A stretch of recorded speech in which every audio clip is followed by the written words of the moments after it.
நம்ம தமிழ்நாட்டில் இந்த உறவு முறைகள் சொல்லி கூப்பிடுறதுக்கு ஆளும் இருக்காது. அடுத்து வரக்கூடிய தலைமுறைக்கு இந்த உறவு முறைகள் பெயரும் என்ன செய்யாது, தெரியும். என்ன காரணம்? என்ன காரணம்?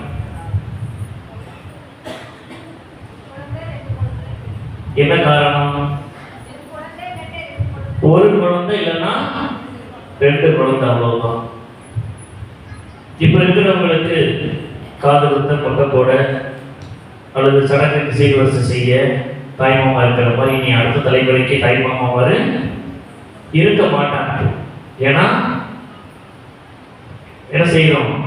அரசாங்க விதியை அப்படியே கடைபிடிச்சு ஒரு காலத்துல நாம் இருவர் நமக்கு இருவர் அப்படின்னு இருந்துச்சு.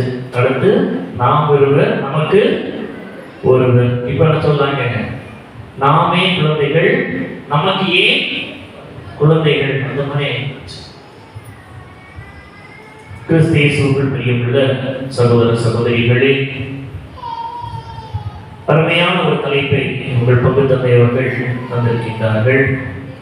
இன்றைய காலகட்டத்திற்கு தேவையான ஒரு தலைப்பு, இன்றைய சிதைவுறும் சகோதர சகோதரி உறவுகள். அதே நேரத்தில் அதற்கு முன் உதாரணமாக, முன்மாதிரியாக அல்ல, முன் உதாரணமாக யாக்கோபு, ஏசா இவர்களுடைய முன்மாதிரியான உறவை சுட்டி காட்டவும் பங்கு தந்தை அவர்கள் அழைத்திருக்கிறார்கள். அன்புக்குரியவர்களை, படைப்பின் தொடக்கத்திலேயே நாம் பார்க்கின்றோம், சகோதர உறவு என்பது போட்டியினால், பொறாமையினால், கோபத்தினால் சிதைக்கப்படுகிறது, கொல்லப்படுகிறது. பைபிள்ல முதல் கொலையை யார் பண்றார்? யார் பண்றார்? அண்ணன் தம்பியை கொல்லணும். ஒரு தாய் வயிற்றுல பிறந்த மக்கள். என்ன காரணம்? ஒரு சின்ன பொறாமை. கடவுள் அவனுக்குள்ளதை ஏற்றுக்கிட்டாரே, எனக்குள்ளதை ஏற்றுக்கிடலையே. அப்ப கடவுளுக்கு ஏற்ற மாதிரி கொடுப்பதற்கு நல்மனதும் இல்லை. அந்த இடத்துல பிறகு கடவுளை ஏற்றுக்கொள்வார். தவறை நம் மீது வைத்துக் கொண்டு கோபத்தை அடுத்தவர் மீது காட்டுகிறது. கிறிஸ்துவுக்குள் பிரியமுள்ளவர்களே, அடுத்த தலைமுறை நினைத்து பார்க்கின்ற பொழுது உறவுகள் இல்லாத ஒரு தலைமுறை என்பது மிக மிக கடினமான ஒரு சூழலாக அமைந்துவிடும். விரக்தி அதிகரிக்கும், வெறுப்புகள் அதிகரிக்கும், கொலைகள் அதிகரிக்கும், தற்கொலைகள் அதிகரிக்கும். ஏனென்றால் உணர்வுகள், கசப்பான உணர்வுகள், ஏமாற்றங்கள், எதிர்பார்ப்புகள், இவற்றை சொல்லி பகிர்ந்து கொள்ள, சொல்லி அழ, என மகிழ்ச்சியை பகிர்ந்து கொள்ள உறவுகள் கிடையாது. என்ன செய்வார்கள்? ஏற்கனவே கையில 2 வருஷம் அலையிறோம். இன்னைக்கு உறவு அப்படின்னா அதுக்கு என்ன அடையாளம் தான்? இன்னைக்கு உறவுனா என்ன அடையாளம்? போன் தான். உறவுனா இதுதான், அப்படிதானே? நம்மை விட்டு இணைபிரியாத உறவு என்னது? இன்னைக்கு நம்மை விட்டு இணைபிரியாத உறவு என்னது? செல்போன் தான். இன்பத்திலும் துன்பத்திலும் உடல் நலத்திலும் நோயிலும் நமக்கு துணை இருப்பது இந்த செல்போன் மட்டும்தான். ஆமா, மனிதனுடைய 6வது விரல் அப்படின்னு சொல்லலாம். அந்த அளவுக்கு ஆயிடுச்சு. அப்போ ஒரு காலத்துல விடுமுறைகளுக்கு எங்கு செல்வோம்? ஆட்சி வீட்டுக்கு போவோம், அப்படிதானே? ஆட்சி வீட்டுக்கு போவோம், மாமா வீட்டுக்கு போவோம், அத்தை வீட்டுக்கு போவோம், சித்தப்பா சித்தி வீட்டுக்கு போவோம். இன்னைக்கு பெருமையா இருந்துச்சு. நான் வரதுக்கு முன்னாடி இங்க என் பங்கு விழாவங்கோட்டைக்கு பங்கு மக்கள் இங்கே வந்து நின்றுட்டு இருந்தாங்க. நான் கூட பெருமையாக நினைச்சேன், சரி இன்னைக்கு நம்ம புதுசாக தெரிஞ்சுதான் வந்துட்டாங்க அப்படின்னு. கேட்டால் என் தங்கச்சி வீட்டுக்கு இருக்குது, அக்கா வீட்டுக்கு இருக்குது, மாமா வீட்டுக்கு இருக்குது, நாங்கள் திருவிழாவுக்கு வந்தோம் அப்படின்னு ரொம்ப பெருமையாக இருக்குது. ரொம்ப பெரியவர்களே, ஒரு கவிஞன் சொல்லுவான், அந்த காலத்துல எல்லாரும் அம்மாச்சி வீட்டில் பிறந்தாங்க, அதனால அடிக்கடி அம்மாச்சி வீட்டுக்கு போயிட்டு வந்தாங்க ஒவ்வொரு விடுமுறைக்கும். இந்த காலத்துல நம்ம எங்க பிறந்திருக்கோம்? ஆஸ்பத்திரியில் பிறந்தோம், ஆனால் அடிக்கடி ஆஸ்பத்திரிக்கு போயிட்டு வரோம் அப்படின்ட்டு. உண்மையான வார்த்தைகள் தான், உண்மையான வார்த்தைகள் தான். இன்று எல்லாமே பெருகிவிட்டது, வசதிகள் பெருகிவிட்டது, இன்னும் இல்லை என்று ஏற்கப்பட்டது. நம்ம எதெல்லாம் நினைச்சு ஏங்கணுமோ அது எல்லாமே இன்னைக்கு நம்ம கையில இருக்கு. அப்படிதானே? ஒரு 40 வயசுக்கு மேல உள்ளவங்களுக்கு தெரியும். அப்ப யார் வீட்டில் என்ன இருக்காது, போன் இருக்காது. ஊருக்கு ஒத்த போன் தான். அப்போ நம்மலாம் ஏங்கினது உண்டு, நம்ம வீட்டில் போன் எப்போ வரும் அப்படின்னு. இன்னைக்கு ஒருத்தருக்கு கையில ஒரு போன் அடிக்க போய் பையில ஒரு போன் நீங்க ஆயிடுச்சு, 2 3. அதே போல வாகனங்கள் எப்படா டவுன் பஸ்ல போகணும்னு ஏக்கமா இருக்கும். டவுன் பஸ்ல போறவங்களுக்கு ரூட் பஸ்ல எப்போ போகணும் ஏக்கமா இருக்கும். ஆனா இன்னைக்கு வீட்டுக்கு வீடு கார்கள் மேம்படுத்த போச்சு. நம்ம ஒரு சைக்கிள் வாங்க மாட்டோமா அப்படின்னு ஏக்கம். ஆனா இன்னைக்கு வீட்டுக்கு 2 3 பைக், ஸ்கூட்டி, நீங்க தொடக்கிறது கூட ஆள் அந்த அளவுக்கு சும்மா நிற்கும். இப்படி எல்லாமே பெருகி விட்டு இன்னைக்கு என்னது படுத்துருச்சு? இன்னைக்கு உறவுகள் உள்ளூர்லேயே பக்கத்து வீட்டில் இருந்தாலே நீங்க என்ன சொல்றோம்? யார் வீட்டுனாலும் போய் விளையாடு, ஆனா எங்க மட்டும் போயிடாத, எங்க மட்டும் போயிடாத. சொல்லுங்க, நம்ம சொல்றது தானே. எங்க மட்டும் போயிடாத. உங்க சித்தப்பா வீட்டுக்கு மட்டும் போயிடாது, பெரியப்பா வீட்டுக்கு மட்டும் போயிடாது, அத்தை வீட்டுக்கு மட்டும் போயிடாது, மாமா வீட்டுக்கு மட்டும் போயிடாது. ஏன்னா இந்த உறவுகள் கடவுள் கொடுத்த உறவு, அதனால அங்க செய்யக்கூடாது, போகக்கூடாது. இதுதானே? Praise the lord, praise the lord, hallelujah. அன்புக்குரியவர்களே, இன்றைய நமது மறையடி சிந்தனையின் முன்மாதிரியாக அமையக்கூடிய அந்த உறவுகளை பார்க்கின்றோம். யாக்கோபு, ஏசா, இதில் இவர்கள் இருவருமே எங்க இருக்கும்போதே சண்டப்பட்டுக்கிறாங்க. தாயின் வயிற்றுல இருக்கும்போது 2 பேரும் ரெட்ட பிள்ளைங்க. ஏசா அண்ணன், யாக்கோபு தம்பி.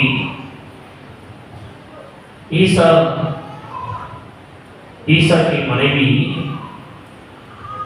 என்ன செய்கிறார்? அவர்கள் முதலில் குழந்தை இல்லாமல் இருக்கிறார்கள். அப்ப ஆண்டவரிடம் கெஞ்சி வேண்டுகின்ற பொழுது ஆண்டவர் குழந்தை பாய்க்க தருகின்றார். அவர்களால் உணர முடியுது என்னது? கற்பையில 2 குழந்தைகள் சண்டை போட்டுக் கொள்கிறார்கள் அப்படின்னு.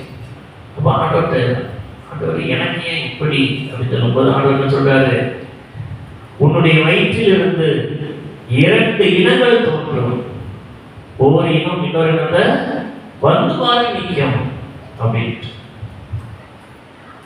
அப்ப இருவரும் பிறக்கிறார்கள்.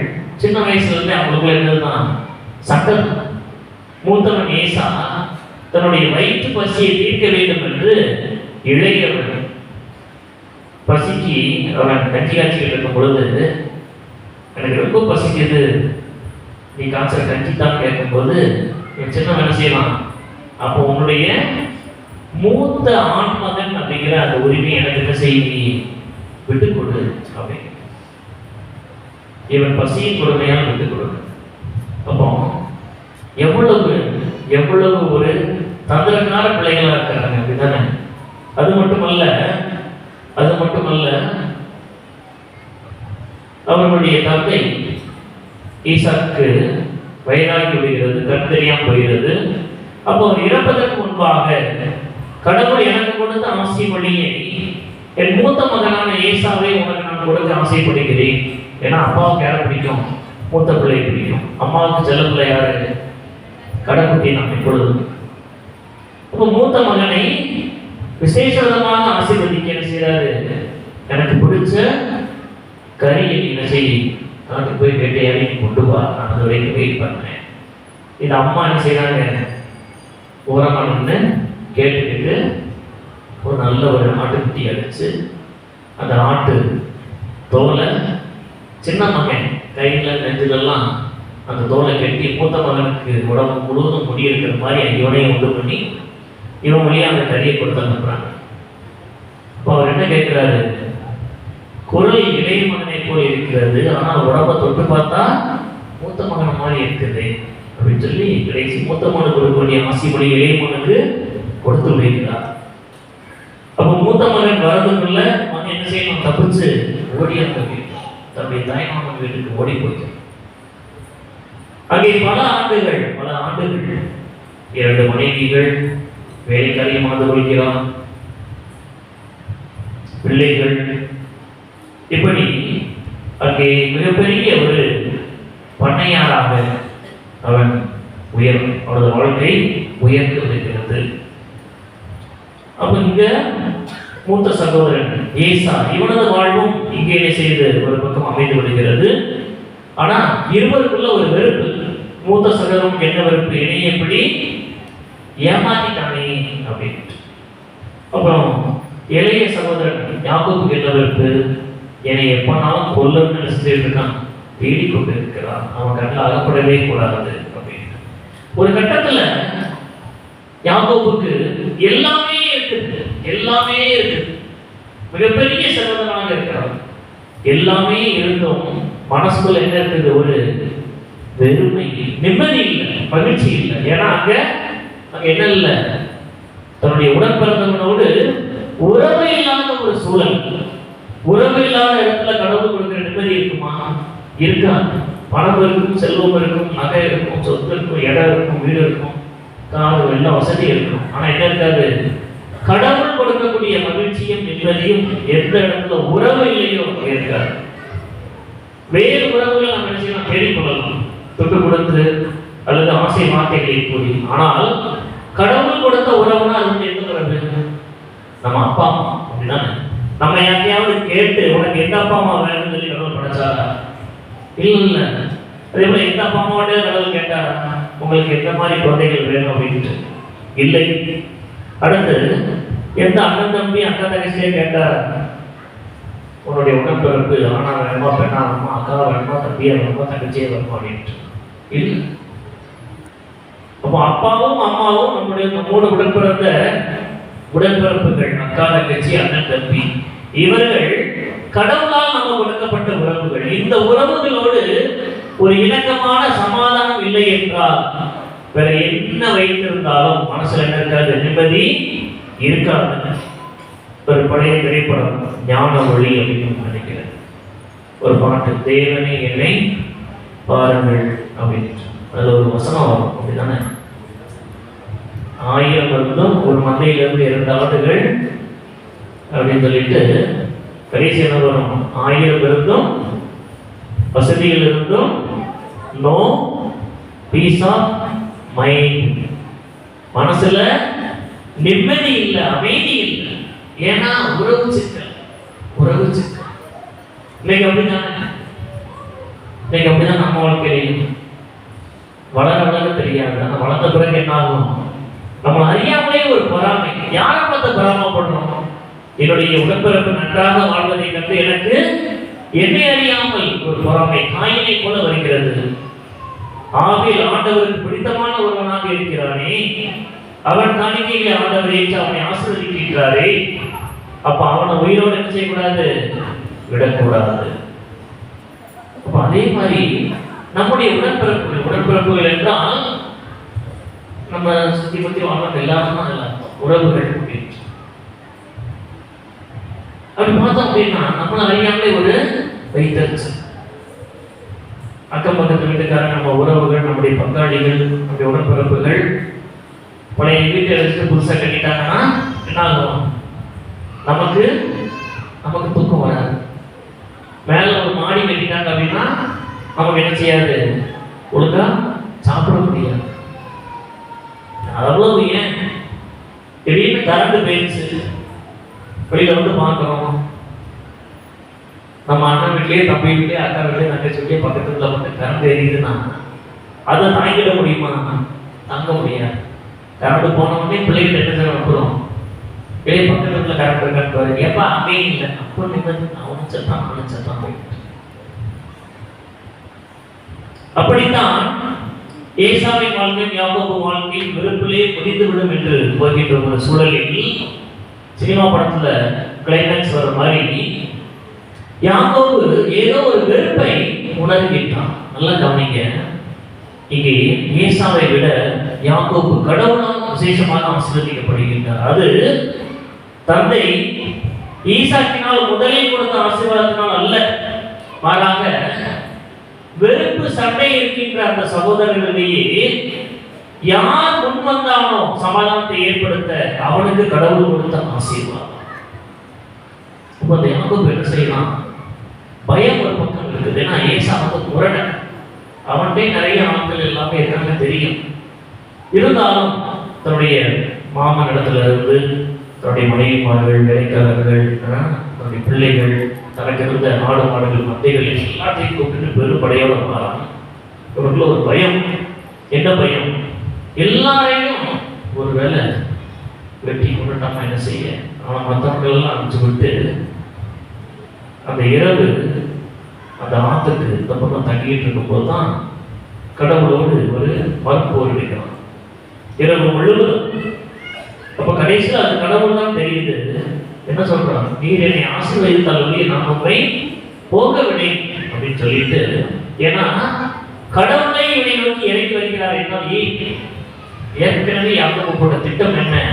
என்னுடைய அண்ணனை பார்த்து நானு மன்னிப்பு கேட்கணும், என் அண்ணனோட சமாதானமாக வேண்டும். அதுதான் யார் யார் நான் சமாதானத்தோடு போக வேண்டும், விட்டு கொடுத்து போக வேண்டும், மன்னிப்பு கேட்க வேண்டும், நல்ல உறவோடு வாழ வேண்டும் என்று நாம் நினைக்கிறோமோ அப்பொழுதே அக்கணமே நம்முடைய உள்ளத்தில் யார் வந்து இருக்கிறார்கள்? கடவுள் வந்து இருக்கிறார். அது உண்மை. அப்படி இந்த யாக்கோபு செல்கின்றான். யாக்கோபை பார்த்த ஏசா அண்ணன் கோபம் கொள்ளவில்லை, மகிழ்ச்சி கொள்கின்றான். இருவரும் கட்டி அணைக்கிறார்கள்.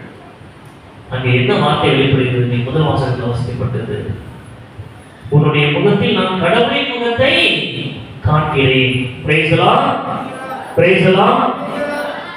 இப்படி நம்ம யாராவது சொல்ல முடியுமா? சண்டை போட்டு அண்ணன் தம்பி அக்கா தங்கச்சி முகத்தை பார்த்துட்டு அவங்க முகத்தை பார்த்தா எனக்கு தெய்வத்து முகத்தை பார்த்த மாதிரி இருக்கு அப்படின்னு என்ன சொல்லுவோம்? அனைவரும் முத்துக்களை திரும்பி பார்த்துட்டோம் அப்படின்னா இருந்திருந்தும் இவன் முகத்திலேயே நான் முடிப்பேன். எதிர்த்தாந்த சண்டைக்காரங்க வந்துட்டாங்க, இருந்திருந்தும் இவன் மூஞ்சிலே நான் விழிக்கிறேன். அப்போ கடவுளுடைய ஆசீர்வாதம் நம்ம கிடைக்குமா? கிடைக்காது. யாக்கோபின் வார்த்தையை பாருங்கள், கடவுளுடைய முகத்தை முகத்தில் பார்க்கிறேன். நம்புகிறீர்களே? அப்போ உறவு இல்லை என்றால் அங்கே கடவுளுடைய ஆசீர்வாதம் என்ன செய்யாது, நமக்கு இருக்காது. பைபிள் வச்சிருக்கிறவங்க சீராக்கி ஞான நூல் 25:1, சீராக்கி ஞான நூல் 25:1.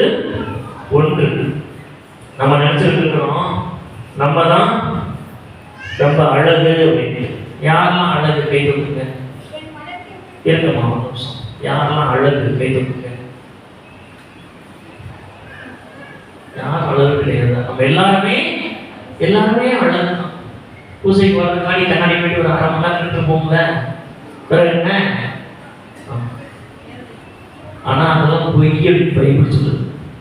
ஆண்டவர் சொல்றாரு, என் மனதிற்கு பிடித்தவை 3 அவை ஆண்டவர் முன்னும் மனிதர் முன்னும் அழகுள்ளவை. எதெல்லாம் வாசிங்க? நம்பர் 1 என்ன சொல்லுது? உடன்பிறப்புகளிலேயே காணப்படக்கூடிய ஒற்றுமை. பாருங்க, எது அழகானது கடவுள் பார்வையில? பவுடர் பூசிட்டு வர்றதா? கிடையாது. லிப்ஸ்டிக் போட்டு வர்றதா? டைய வச்சுட்டு வர்றதா? செட்டு போட்டு வர்றதா? எதுவும் கிடையாது. நகை போடுறது கிடையாது. மடங்காம கட்சி போட்டு வேஸ்ட் சட்டை கட்டுறது கிடையாது. அப்போ கடவுள் அழகானது எது? உடன்பிறப்புகளிலேயே காணப்படுகின்ற ஒற்றுமை. 2 அண்ணன் தம்பி அக்கா தங்கச்சி அங்க நடந்து வராங்கன்னா கடவுள் பார்வையில் அது அழகானது. அவங்க ஒன்னா நடந்தாங்க, ஒன்னா பேசியிருக்காங்க. திருமணமான பெண்போம், சம்பந்த கலங்கின பெண்போம், பேரம்பத்தி எடுத்த பிறகும் அவர்கள் அதே ஒற்றுமையோடு சமாதானமாக இருக்காங்க, விட்டு கொடுக்காம இருக்கிறாங்கன்னா கடவுளின் பார்வையில் அது அழகானது. அடுத்து 2வது எது அழகானது? அடுத்திருப்பாரோடு ஏற்படும் நட்பு. அடுத்திருப்பார்னா யாரு? அக்கம் பக்கத்து வீடுகள். எதிர்த்த வீடு, பின் வீடு, முன் வீடு, அடுத்த வீடு. இன்னைக்கு எல்லா வீடும் சண்டை தான் போட்டோம். இருக்கா இல்லையா? எதுக்காக? இந்த சின்ன கோடி அந்த இடம் விடுறது யாருக்காக? சாக்கடை தண்ணி போகிறது இருந்தாங்க. மேலே டேங்கில் ஒழுங்குத தண்ணி விழுந்துக்கிட்டு வெள்ளடிக்கிறதுக்கு ஏணி போட்டு இறங்கிட்டு வாங்கிட்டு மரம் கொப்பு இங்கே விழுந்துருச்சு, அதில் உள்ள இலை இங்கே விழுந்துருச்சு. இதுக்கு தானே சண்டை ஓட்டிக்கிட்டு இருக்கோம். ஆமாம். அடுத்த வீட்டில் கோழி கறி கொதிச்சு அந்த ஸ்மெல் வந்தால் அவன் அடுப்பை விட நமக்கு வயிறு என்ன செய்யுது? கப்ப கப்ப கப்ப எரியும். அந்த அளவுக்கு வெறுப்பு. ஆனால் ஆண்டவர் என்ன சொல்றாரு? அப்படி வெறுப்பா இருந்தா நீ என் பார்வையில் அசிங்கப்பட்டவர். அழகானவனா எப்படி? அடுத்திருப்பாரு நீ நட்போடு வாழ்ந்தான். அடுத்து மூன்றாவது, தங்களுக்குள் ஒன்றி வாழும் கணவன் மனைவி. புருஷன் பொண்டாட்டி எப்படி வாழணும்? சமாதானமா வாழணும். அக்கா தங்கச்சிக்காக, அண்ணன் தம்பிக்காக பொண்டாட்டி புருஷன் நினைச்சு கூட சண்டை போட்டு இருக்கக்கூடாது. அதே போல கட்ட புருஷன் பொண்டாட்டிக்காக உடன்பிறப்புகள்லையும் சண்டை போட்டு இருக்கக்கூடாது. சமமாக அதை பேலன்ஸ் பண்ணக்கூடிய வழி தெரியவே. இப்போ கடவுள் ரொம்ப அழகாக சொல்லியிருக்கிறார். அதே போல திருப்பாடல் 133 எடுக்கும். திருப்பாடல் 133 எழுத வாசிக்க தொடக்கத்திலே, சகோதரர் ஒன்றுபட்டு வாழ்வது எத்துணை நன்று, எத்துணை இனியது. உண்மையான வார்த்தைகள் பாருங்க. இந்த உலகத்துல கோடிக்கணக்காக சேர்த்து வைக்கணும்னு அவசியம் இல்லை. பெரிய பெரிய மாட மாளிகைகள் கட்டணும்னு அவசியம் இல்லை. பெரிய தொழிற்சாலைகள் அமைக்கணும்னு அவசியம் இல்லை. சகோதரர்கள் சகோதரிகள் ஒன்றுபட்டு வாழ்வது எத்துணை நன்று, எத்துணை இனியது. அப்ப அதை பத்தி என்ன சொல்லுவாங்க? ஆரோனின் தலையிலே ஊற்றப்பட்ட நறுமண தைலம் அவருடைய தாடி நின்று வழித்தோடி அவர் தம் அங்கியின் விழிப்பை நினைப்பதற்கு. அப்ப கடவுளுடைய அபிஷேகம் அவ்வளவு தூரம் எங்க புகி வருது? கோயில வந்து கூப்பிடுறது இல்லையா? கோயில வந்து ஜெபம் பண்றது இல்லையா? சப்பாடு இருக்கிறது இல்லையா? இப்படி வான வேடிக்கை லைட் அலங்காரம் பண்றது இல்லையா? கோயிலுக்கு நேர்ச்சம் போட்டு அசாம் போடுறது இல்லையா? இல்ல. கடவுளுடைய அபிஷேகம் இந்த பாருங்க, ஆரோனின் தலையில் ஊற்றப்பட்ட நறுமண தைலம் போல அவர் தாடி வழியே வலிந்து அங்கியின் அடிப்பாகம் வரை நினைக்கின்ற அளவுக்கு அந்த அபிஷேக தைலம் வழிதோன்றது. அது எப்படி? அதே மாதிரி கடவுளுடைய அபிஷேகம் ரெண்டு அண்ணன் தம்பி அக்கா தங்கச்சி சேர்ந்து வாழ்ந்தாங்கன்னா கடவுளுடைய ஆசீர்வாதம் அவ்வளவு பெரிதாக இருக்கிறது. கோயிலுக்கு அதான் நம்ம வேண்டோம். என்ன வேண்டோம்? அந்த வெளியே எனக்கு நிம்மதி கொடு, மகிழ்ச்சி கொடு, பரலோக தாயி மிக்கலையா குறித்தாங்க தானே வேண்டாம். ஆனா அவர் தெளிவா என்ன சொன்னாரு? நீ நான் சொன்ன மாதிரி வாழ்ந்து காட்டு, உனக்கு என்ன கிடைக்கும்? ஆசீர்வாதம் கிடைக்கும். நீ வேண்டதுக்கு மேலாக கிடைக்கும். இன்னும் பார்க்கிறோம் மத்திய செய்தியில, மத்திய செய்தி நீங்களும் வாசித்தோம் 5:23 என்ன சொல்றாரு?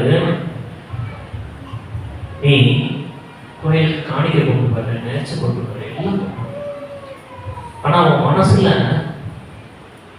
உன் உடம்புகளுடையோ அல்லது சக மனிதர்களுடையோ ஏதாவது மனத்தாங்கள் உனக்கு இருந்தா, உனக்கு இருக்கு நினைச்சாங்க, அதான் அவங்க சண்டை போட்டாங்க, அவங்க நேசிட்டாங்க அப்படிலாம் கிடையாது.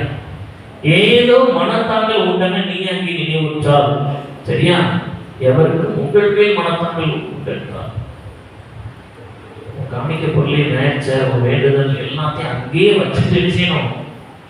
அங்கேயே வச்சுட்டு அவங்க வீட்டுக்கு போய் அவங்களோட சமாதானம் ஆயிட்டு அதுக்கு பிறகு வந்து உங்களுடைய காணிக்கையை செலுத்து.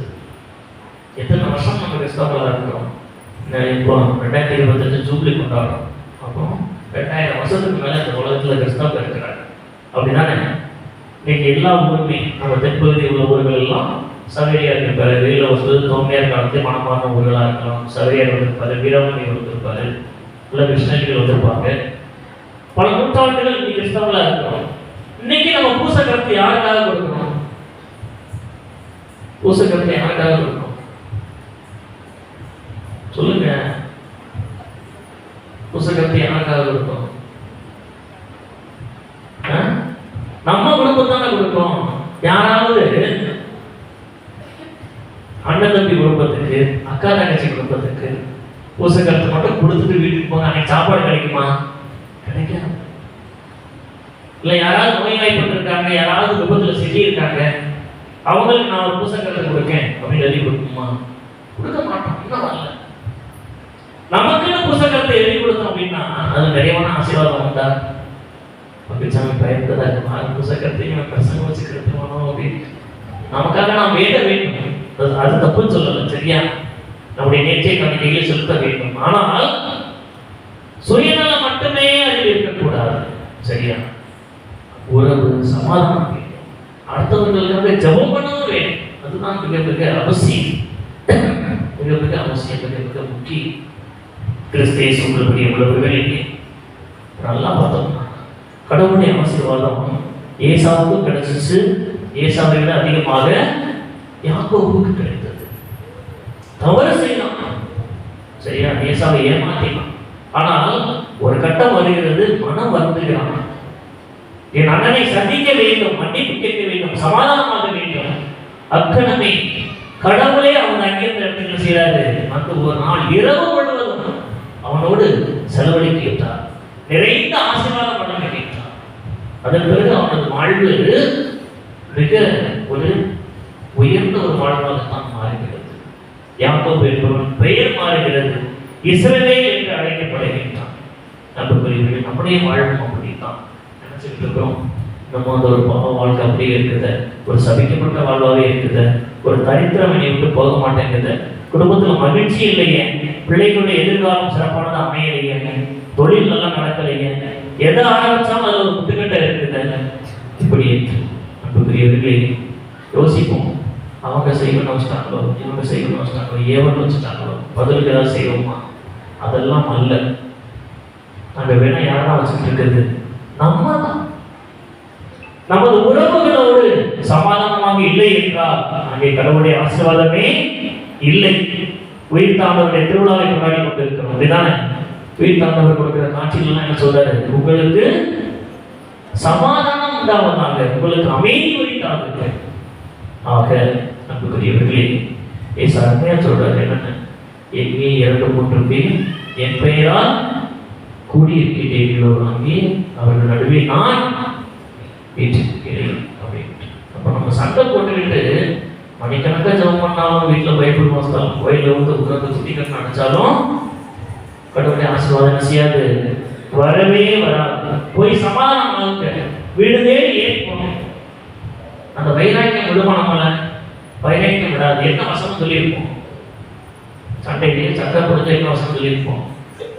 இனிமே செத்தாலும் அவன் வீட்டுக்கு செத்த பிறகு எப்படி போக முடியும்? செத்தாலும் அவன் கண்ணில் முடிக்க மாட்டேன், வீட்டு வாசப்படி ஏற மாட்டேன். இதுல என்ன பெருமை இருக்குது? செத்த பிறகு நம்ம தான் அழுகினோம். செத்த பிறகு என்னத்தை கொண்டு போகிறோம்? இல்லை, நிறைய அடக்க வீட்டுக்கு போயிருக்கோம், அடக்க பூசைக்கு போயிருக்கோம். என்ன செய்யறாங்க?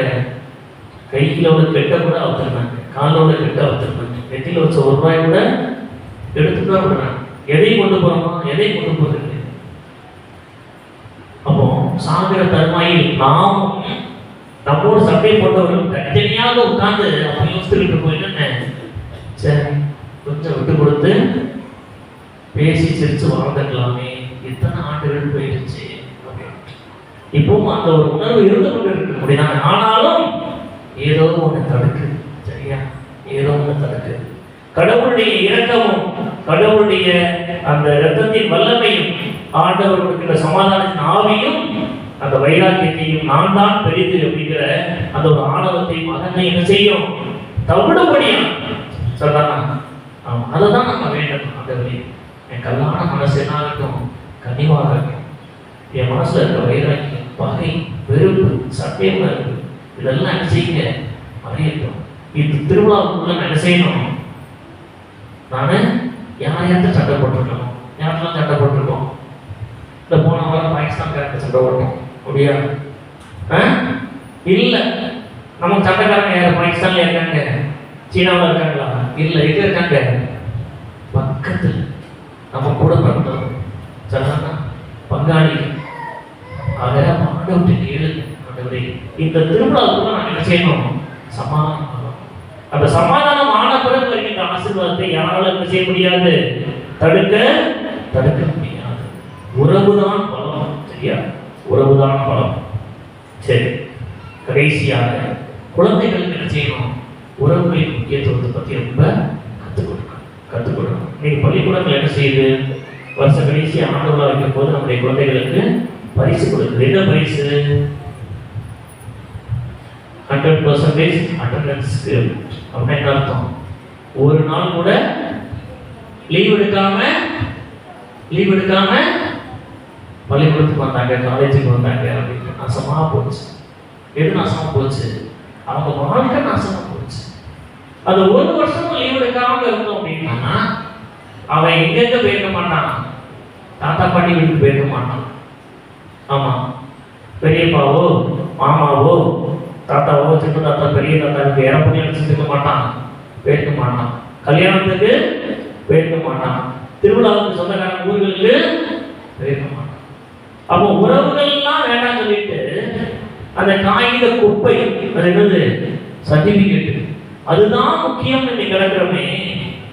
இதுவும் வளர்ச்சி இல்லை, அது நோய். சரியா?